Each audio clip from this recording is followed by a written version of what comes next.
Why do we prefer artificial cervical disc replacement surgery in young patients? So if your age is less than 45 years and you are having severe symptoms of cervical slip disc or disc herniation, then artificial disc replacement surgery is best for you. Normally, out of 100, almost 97% of the patients we can treat without surgery. Only in 3% of the patients surgery is indicated. And there are specific indications for surgery. Like if you have tried medicines, exercises, physiotherapy, rest, and nothing is working for you, you are having severe pain radiating down your arm, then surgery might be required. Or second indication is if you are having severe sensory loss, like if you are not able to feel the objects in your hand or some part of your body goes numb, then also surgery might be required. Or third, if you are developing frank paralysis, like if you are developing weakness of your arm or wrist or hand or some part of the body because of nerve compression.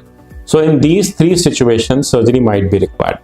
If your age is less than 45 years, then we prefer doing artificial disc replacement surgery because that gives you the freedom of total movement for your neck.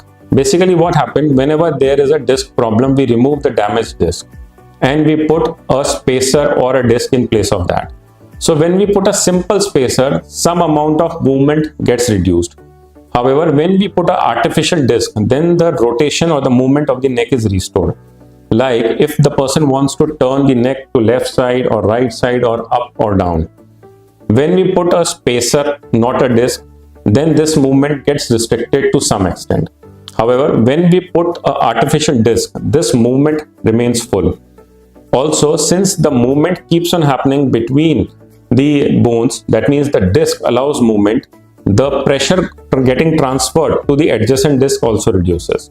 So there is something known as adjacent disc degeneration. That means whenever there is a fusion, the disc above and below has to work harder. So that leads to faster disc degeneration above and below the level of operation. So when we do artificial disc replacement, even this possibility goes down. So if you are young and active and you want full movement of the neck and you want your neighboring discs to remain healthy, then artificial disc replacement is a better solution for you. Whenever we do artificial disc replacement, even the post-operative precautions or restrictions are very less. We allow the patient to stand, walk, drive car and return back to normal activities within few days. There is hardly any restriction, there is hardly any need for collar, and the patient is able to get back to normal life almost within no time. Thank you.